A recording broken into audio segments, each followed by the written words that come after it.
This is the Retirement Key Podcast with Pat Volk, financial advisor of Abish Financial Services. And I'm Heather Branch here with Pat, asking for his insight on the things that you can be working on now to better prepare for your financial future. The retirementkey.com is where you can go to start the conversation with Pat. Of course, Abe Abish, the entire team at Abish Financial Services are here to help you get some answers to your questions when it comes to your retirement savings and investments. We also have links posted in the show notes, so you can just click there, or again, find us anytime at theretirementkey.com. So you are, and I appreciate this about you, because I think that a lot of us have gotten to the point where we avoid the news and we don't want to look at this stuff anymore. So I appreciate that you are a news junkie and a financial headline junkie. A little too much. Right. Well, it can be a little bit too much for any of us at any given point.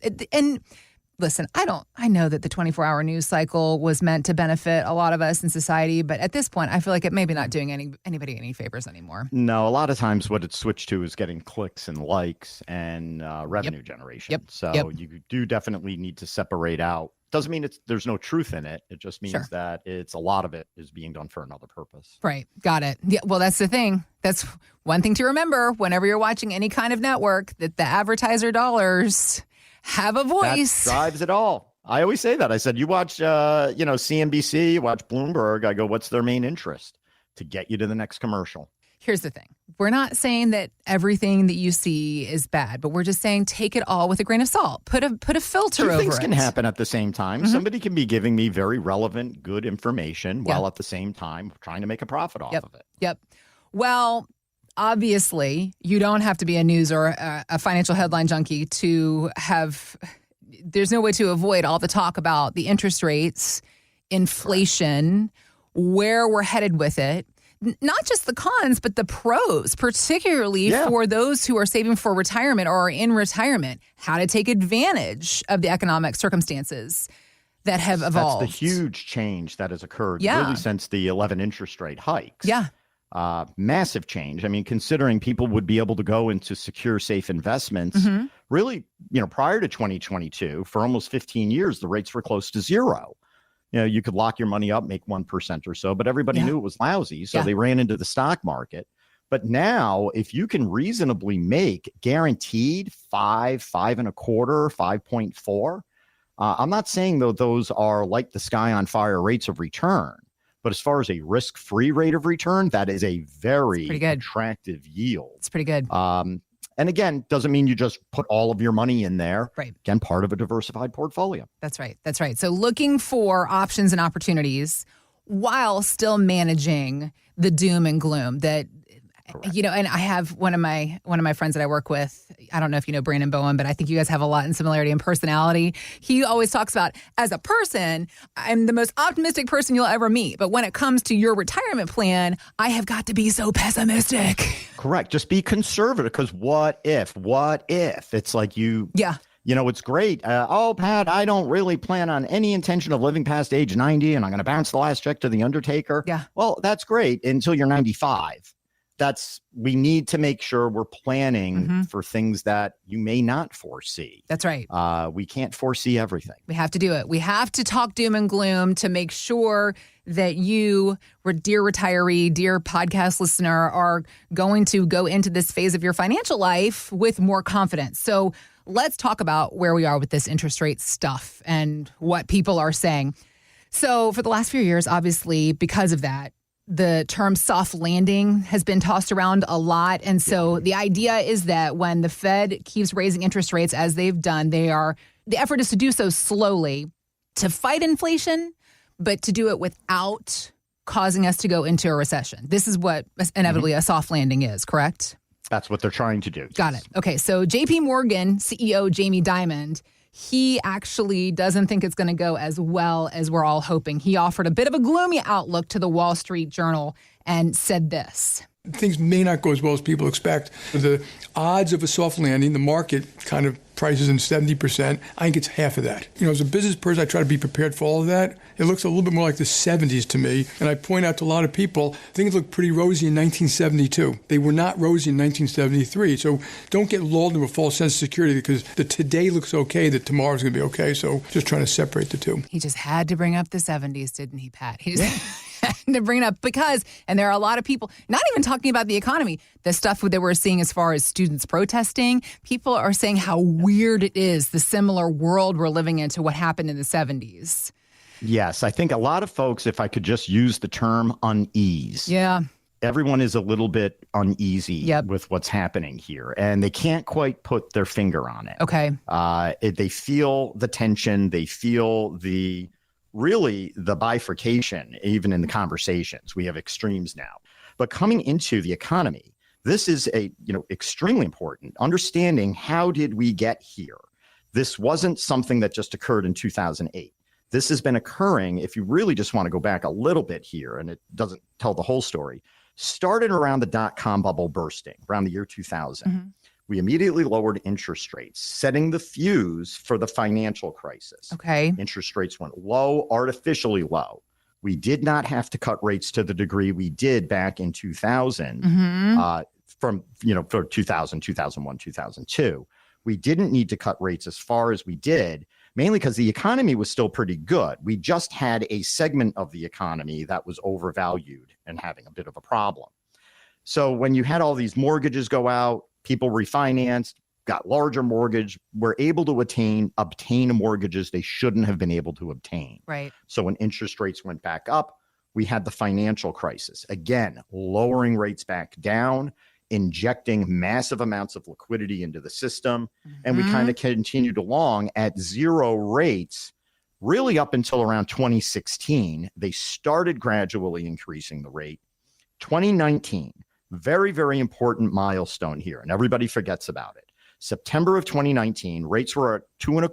Mm-hmm. We had a massive liquidity problem in the banks. Everyone forgets about this because the pandemic occurred in 2020 at the beginning of the year. So it happened at the end of 2019, and then the pandemic hit at the beginning of 2020. So everybody just got it. So, but the Fed was lowering interest rates and injecting $80 billion into the system at the end of 19. So they were already looking that we raised rates. The banks were going underwater. They were trying to save the banks. So that occurred when the pandemic occurred. They thought, oh, we really have a problem here. Lower rates down, inject more money because of the unemployment, et cetera. Yeah. And that caused a massive bubble because that was coming right on the heels of all the liquidity and zero interest rates that we had after the financial crisis. So now they're forced to say, hold on, way too much money is in the system. Interest rates are way too low. This is causing a rise, a bubble in everything. Got to get those rates up as high as possible. 11 interest rate increases. Now we're up at around 5.25, 5.5. Yeah. This is, again, causing the problem because the banks, as interest rates go up, the banks' values are being underwater. So we need to still protect the banks. You've noticed over the past few weeks, New York Community Bank, I believe there was a bank, First Republic up in Philadelphia, is having some problems. Smaller banks, not big banks, smaller banks are running into trouble right now. So here's the scenario. Should they raise interest rates? Should they lower interest rates? If they raise interest rates right now, frankly, it might be better for the economy. It might be better for inflation. Mm-hmm. Why they're not going to do it is they don't want to put too much pressure on the banks right now. So holding steady is kind of the best play. What they're talking about, and really where I think the Fed made a major mistake, was forecasting a rate cut at the end of last year. Was it the Fed, though, that forecasted that? Or was it everybody screaming on Wall Street asking for it? The Fed actually said it? No, it was the Fed. Okay. The Fed basically came out and said, we're going to read the tea leaves and we do forecast an eventual rate cut. Everyone went into 2024 thinking we were going to have 6 interest rate cuts. I know, it was insane. As soon as we started the year, that came off the table. They cut it down to 3. They threw them to the latter part of the year. Yeah. And now we're thinking, this seems like a carrot on a stick. He wants people to believe he's going to cut interest rates, but he actually doesn't want to. They put themselves in their own pickle. They shouldn't have said anything. They shouldn't have forecasted. They should have just said interest rates are what they are. We're just going to go about this and not give the market any clue as to what was going on. Because at this stage, with all of the banks having some problems, they're going to try to hold this. But we don't live in an isolated world. We're not just the United States. Other countries are buying our debt. Japan, foreign countries, because we have a higher interest rate. This is putting pressure on their currencies. This is not a situation that can last. So I'm anticipating an eventual rate cut, not because for the health of the economy, but because something's going to break. And we're eventually going to have to come in and have intervention. You can see this in the yield curves. Right now, short-term rates are higher than long-term rates. That is unusual. That should not be that way. Okay. And it's been going on for a considerably long period of time. It's been that way for almost a year? Longer? More than a year. Okay. So it's been more than a year at this point, which is an extraordinary long period of time. And everybody's almost like, yeah, that's supposed to be a recession indicator. Doesn't seem like it's working. Let's throw that out. It's not working. Well, there are other measurements. There is the typical one, 2-month, 10-year. They do the comparison. That's generally predictable, but not 100% of the time. There is another measurement, the 3-month to the 10-year. I'm watching that. Yeah. That is typically 100% predictable. The last time we've had an inverse yield curve from the 3 to the 10-year for this long a period of time, not to panic you, was prior to 2008, prior to 1974, and in 1928, prior to the Great Depression. So the longer we hold this off, what it's telling us is that, yeah, we are eventually going to have intervention, but it could be very severe. Okay. So that is a concern that we have. What do you do? So, well, first of all, I mean, you're then agreeing. I do agree. I'm praying to God we get a soft landing. I pray to God we get a soft landing. Who wouldn't want a soft landing? Right, of course. But what if we don't? And more importantly, this is the thing that we always go back to, especially, listen, back in... When was it really good? 2019, 2020, 2021. 2021 was a great year. The markets were killing it. And people that you were coming in, talking to you, and people that were heading into retirement, everybody was feeling good. But this is what I just worry about for somebody who's retiring now, for myself and my husband 20 years from now. You got to think about so many things when we get into retirement because the job has stopped. The money that you have worked so hard to earn and save now has to produce that income to sustain you. So how do you keep it working? So again, serious conversation. Let's look at what you've collected. Let's see what you've had. And let's not just focus on high rate of return. That seems to see when I meet with folks, what I'm seeing now are portfolios that have a lot of cash and a little bit in the market. And the stuff that's in the market is super aggressive. So you can see folks kind of anticipating like, oh, we've really had a good run. I want to get out, but they don't know what to do. The only conservative asset they can look at is cash or a money market. Well, I'm not saying to go out and do this. Don't take it as a recommendation. But what if you did go out and buy a 10-year bond or a 20-year bond? Okay. You're going to be making close to 5% for the next 10 years. And you may think, that's not that great. Well, you're assuming interest rates are going to continue to go up. If the government intervenes and they bring interest rates back down 1% to 0 and you're making 5% for the next 10 years. Because you've locked in the 5% rate on that bond? Yeah. That's not a bad deal. And if interest rates go down, what happens to bond prices? They go up. So not only are you going to make a higher yield, you're going to make some appreciation. Okay. Now, that isn't a move that you would want to do with all the dollars. You may want to have a little bit there. Right. Or you may even want to look at some other products that are going to generate good income. A lot of the insurance companies are taking advantage of these rates. And we are seeing some annuity income rates that are absolutely incredible. So what I've been meeting with my clients, some fairly high net worth clients, is we bifurcate the portfolio. We take a small amount and we squeeze the ever-loving heck out of it for income. Okay. Once we get your income set, Social Securities, pension possibly, you get that guaranteed income stream. We locked in that income. And now you have money over on the side that you can invest conservatively, aggressive, moderate, however you wish. But that's only going to be to cover incidentals. Maybe you need to repair the bathroom. Maybe you want to go on a vacation. Extra expenses above the regular budget that we already have in place. That's security. To put in a baseline that come hell or high water, I'm able to pay my bills for the rest of my life. Right. It takes the pressure off. Yep. Why do you want to go into your retirement worrying about what's going on in the market? You should not have your whims and your retirement career tied to the market that has no emotions and that does not care what you're going through in your life.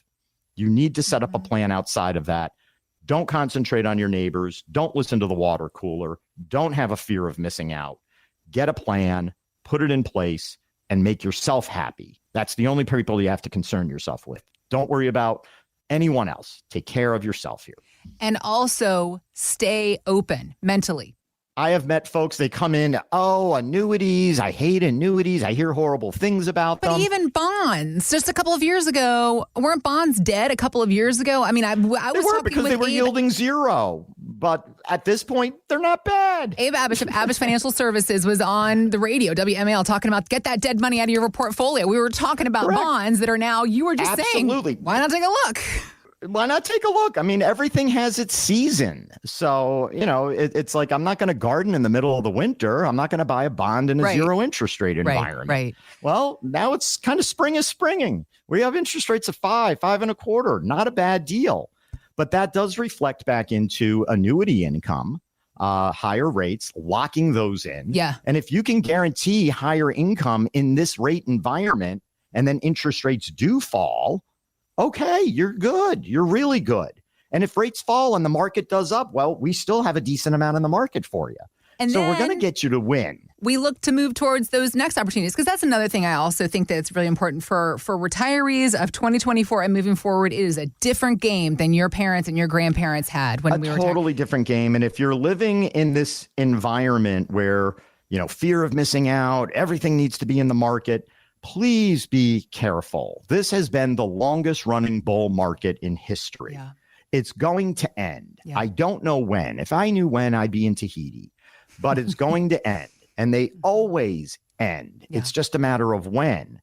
So, all right, you want to be there. You want to get some of the ups. But at what point are you going to step away from that gambling table and say, no more? I'm keeping my profit. I need to pay myself. And let the market, again, operate, but I don't want it to rule my life. Helping you to figure these things out, because it is a lot. Just like we were saying, it's different than it was for your parents or grandparents. It can't stay stagnant. The line is always moving, but you don't have to figure it out by yourself. This is why you have a job, sit Pat. Down. Yes, that's why I sit, and every meeting I have, I go through a stress test. Yeah. I show folks, this is how your portfolio would have performed during 2008. Mm-hmm. And they kind of like, oh, wow, it's a lot more volatile than I thought. Mm-hmm. Here's your portfolio. Do you realize you own far more Microsoft or far more Amazon or far more Alphabet than you imagine? Mm-hmm. Because it's in every investment that you hold. And so we see replication going through. So it's not a matter of me coming in and beating up their portfolio. What I'm showing them is they have a portfolio that's meant for growth. Yep. And we're talking about a portfolio that's meant for income. Yep. They're two different tasks. So we try to reallocate towards an income portfolio. We call it the second phase of your financial life for a very important reason. You've worked so hard to earn and save and grow. Now you are in your 50s, 60s, maybe 70s. You are thinking about stepping away from the working world, getting to that phase of life we all work so hard to get to. And it's time to make your money work hard for you. This is what the entire team at Abish Financial Services is ready to help you do. The retirementkey.com is where you can go to start the conversation. If you have questions about some of the things Pat's been talking about, if you want to talk to anybody on the team, we are here to help. We also have links posted in the show notes, so you can just click there, or again, find us anytime at the retirementkey.com. Thanks for listening to the Retirement Key Podcast. Be sure to listen to the Retirement Key radio show, Saturdays and Sundays on WMAL. Investment advisory services offered through Abish Financial Wealth Management, LLC, number 310633, a registered investment advisor firm. Financial professionals are not licensed in all 50 states. To find out if Abish Financial Services is licensed in your state, please call 571-577-9968. Abish Financial Services is not affiliated with nor endorsed by the Social Security Administration or any other government agency and does not provide legal or tax advice. Annuity guarantees rely solely on the financial strength and claims-paying ability of the issuing insurance company. By contacting us, you may be provided with information about insurance and annuity products offered through Abish Financial Services, Inc., Virginia Insurance License number 127820.